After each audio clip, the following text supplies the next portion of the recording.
السلام علیکم ورحمۃ اللہ وبرکاتہ۔ چند دن پیشتر مجھے پاکستان کی جو بھی مشہور اخبارات ہیں ان کے اندر ایک خبر پڑھنے کو ملی، اور یہ خبر پڑھ کر بہت افسوس ہوا۔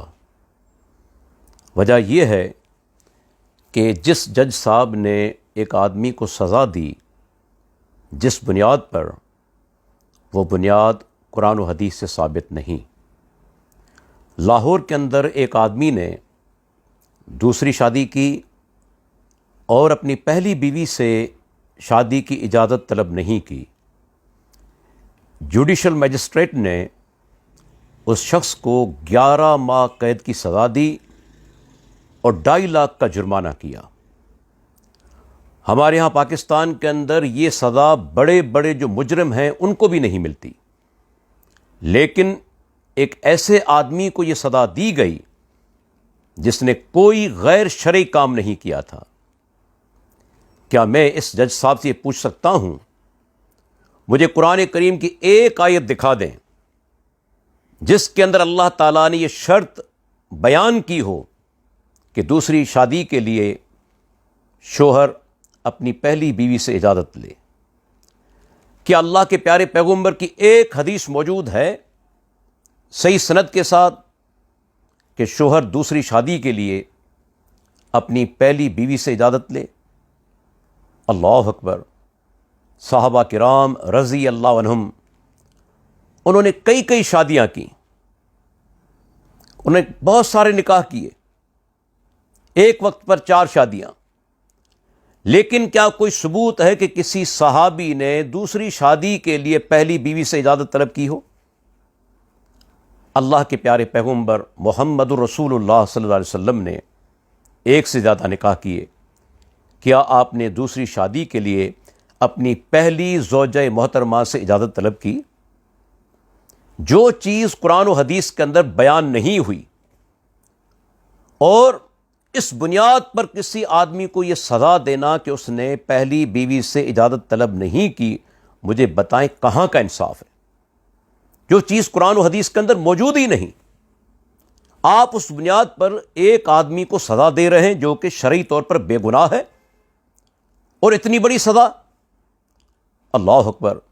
دیکھیں، اللہ تعالیٰ نے یہ تو بیان فرمایا ہے کہ تم 2، 3، 4 شادیاں بھی کر سکتے ہو۔ فَإِنْ خِفْتُمْ أَلَّا تَعْدِلُوا فَوَاحِدَةٌ، لیکن اگر خوف محسوس کرو کہ تم انصاف نہ کر سکو گے تو ایک ہی بیوی کافی ہے۔ ٹھیک ہے، ہم یہ کہہ سکتے ہیں کہ آپ دوسری شادی کرنا چاہتے ہیں، اپنی پہلی بیوی سے آپ مشورہ کریں، اسے اعتماد میں لیں، یہ چیز معیوب نہیں، ناپسندیدہ نہیں، لیکن پہلی بیوی کی اجازت پر دوسرا نکاح موقوف ہو، اس کا کوئی ثبوت قرآن و حدیث کے اندر نہیں۔ آپ دیکھیں میرے سامنے یہ پاکستان کا آئین موجود ہے، اور اس کا آرٹیکل نمبر 227، اوپر ٹاپک ہے اسلامک پروویژنس، 227 نمبر آرٹیکل، اس کے اندر لکھا ہوا ہے No law shall be enacted which is repugnant to such injunctions۔ کوئی ایسا قانون جو قرآن و سنت کے منافی ہو وہ نافذ نہیں کیا جائے گا۔ یہ 227 نمبر آرٹیکل ہے پاکستان کا آئین، اور یہی پاکستان کا آئین 1998 کے اندر آئین میں 15ویں ترمیم کی گئی، اور اس کا کلاس 2B، اس کے اندر لکھا ہوا ہے the holy Quran and sunnah of the holy prophet Muhammad صلی اللہ علیہ وسلم shall be the supreme law of Pakistan, کہ قرآن اور سنت پاکستان کے سب سے اعلیٰ قانون ہوں گے، قرآن و سنت۔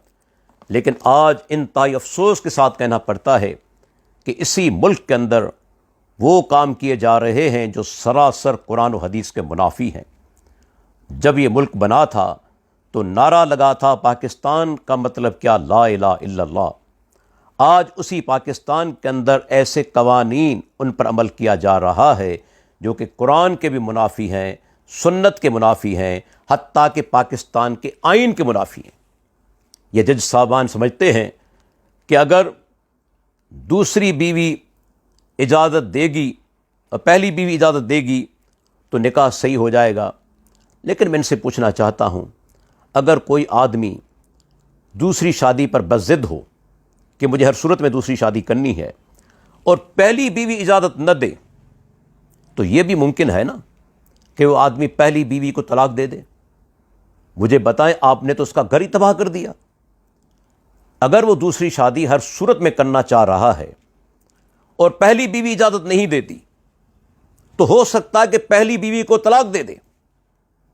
آپ نے اس کا پورا گھر تباہ کر دیا۔ اور یہ بھی ممکن ہے کہ جب دوسری شادی پر پابندی لگائی جائے گی، یہی افراد ناجائز کام کریں گے، حرام کام کریں گے، خفیہ کام کریں گے۔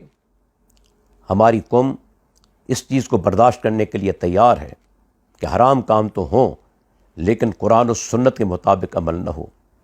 کتنے افسوس کی بات ہے، آج ہمارا معاشرہ انارکی کا شکار ہے۔ ہم جو زندگی بسر کر رہے ہیں، کوئی سکون نہیں، اطمینان نہیں۔ اس کی سب سے بڑی وجہ یہ ہے کہ ہم خود قرآن و سنت کے منافی عمل کر رہے ہیں۔ ہم اقرار بھی کرتے ہیں کہ اس ملک کے اندر کوئی قانون قرآن و سنت کے منافی نافذ نہیں کیا جائے گا، لیکن ہماری عدالتیں قرآن و سنت کے منافی یہ سزائیں لوگوں کو دے رہی ہیں۔ جو آدمی 11 ماہ کی قید کے لیے جیل میں گیا ہے، مجھے بتائیں جب وہ باہر نکلے گا اپنی پہلی بیوی کو چھوڑ دے گا؟ ہو سکتا ہے کہ اس نے اسی وقت طلاق دے دی ہو، ورنہ بعد میں طلاق دے گا۔ آپ نے راستہ بند نہیں کیا، بلکہ آپ نے ایک گھر کو تباہ کر کے رکھ دیا، ایک فیملی کو تباہ کر دیا۔ کبھی سوچا کہ جو ہم سزا دے رہے ہیں، کیا یہ شخص قرآن و سنت کے مطابق اس کا حقدار ہے؟ یہ 11 مہینے جو قید کے اندر رہے گا، اس کی جواب دہی کون کرے گا؟ اللہ کے بندو، اللہ سے ڈر جاؤ۔ یہ زندگی ہمیشہ نہیں رہنی، ایک دن موت آنی ہے۔ وہ کام کرو جو کہ قرآن و سنت کے مطابق ہو۔ اللہ تعالیٰ نے تمہیں عہدہ دیا ہے، اس کا یہ مقصد نہیں کہ اپنی مرضی سے فیصلے کیے جائیں، بلکہ قرآن و سنت کی روشنی میں فیصلے کیے جائیں۔ اللہ تعالیٰ سے دعا ہے کہ اللہ تعالیٰ ہمارے ملک کے جو ذمہ داران ہیں ان کو صحیح سمجھ دے، ان جج صاحبان کو صحیح سمجھ دے کہ وہ جو بھی کام کریں قرآن و سنت کے مطابق ہو۔ السلام علیکم ورحمۃ اللہ وبرکاتہ۔